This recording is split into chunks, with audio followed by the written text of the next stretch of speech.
नमस्कार। राजस्थान के युवा बेरोजगारों के दिलों में इस भजनलाल सरकार के प्रति सम्मान और विश्वास उस दिन बढ़ गया था जब इस भजनलाल सरकार ने राजस्थान इतिहास की सबसे बड़ी भर्ती 54,749 पद पर चतुश्रेणी कर्मचारी भर्ती को सफलतापूर्वक पेपर पूरा करवा लिया था।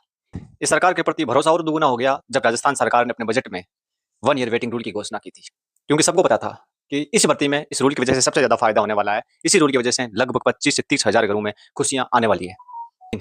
युवाओं को तब सबसे ज्यादा निराशा हुई तब जो रूल जिस भर्ती के लिए सबसे ज्यादा उपयोगी था, यानी 1 ईयर वेटिंग रूल, चतुश्रेणी भर्ती में लागू नहीं होता है। चतुश्रेणी सहित प्रक्रिया दिन भर्तियों को इस रूल से परे कर दिया जाता है कुछ दिनों के बाद जब इस रूल की घोषणा होती है। तब सरकार के प्रति जो भरोसा पहले बना था, उसी भरोसे को याद रखकर युवाओं ने सोचा कि शायद मिस इन्फॉर्मेशन की वजह से ऐसा हुआ है, तो युवा पहुंच जाते हैं इस मांग को वापस सरकार तक पहुंचाने के लिए। राजस्थान के हर जिला मुख्यालय पर कलेक्टर को मुख्यमंत्री के नाम ज्ञापन सौंपते हैं। उसके बाद राजस्थान के हर मंत्री, हर विधायक के घरों के बाहर ये युवा ज्ञापन लेकर पहुंच जाते हैं कि हमारी मांग मुख्यमंत्री तक पहुंचाओ, और युवा बार बार विनती करते हैं। लेकिन आखिरकार युवाओं को निराशा मिलती है इस वेटिंग रूल को लेकर। कोई आप खुद सोच सकते हो, जिस भर्ती को और जिस नौकरी को 25 से 30 हजार युवा छोड़ रहे हैं, उसी नौकरी को पाने के लिए तरस रहे ये युवा कितने मजबूर होंगे, संघर्ष से हर तरफ से ठोकरें खाकर आए हैं। अब इन थके हारे युवाओं के पास सिर्फ एक रास्ता बचा है सरकार तक अपनी इस मांग को पहुंचाने और मनवाने का, वो अनशन, धरना प्रदर्शन। तो युवा 30 जुलाई को जुटेंगे शहीद स्मारक जयपुर पर सरकार के कानों तक अपनी मांग पहुंचाने के लिए, अपने निवेदन करने के लिए।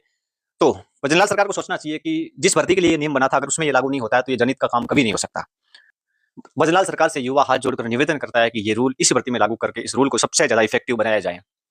अगर भजनलाल सरकार इन बेरोजगार मजबूर युवाओं का सुन लेते हैं, तो भजनलाल सरकार को आगे आने वाले पंचायती राज, नगर निकाय, यहाँ तक कि विधानसभा चुनावों में भी ये युवा कदम से कदम मिलाते इस सरकार के साथ खड़े मिलेंगे। क्यों?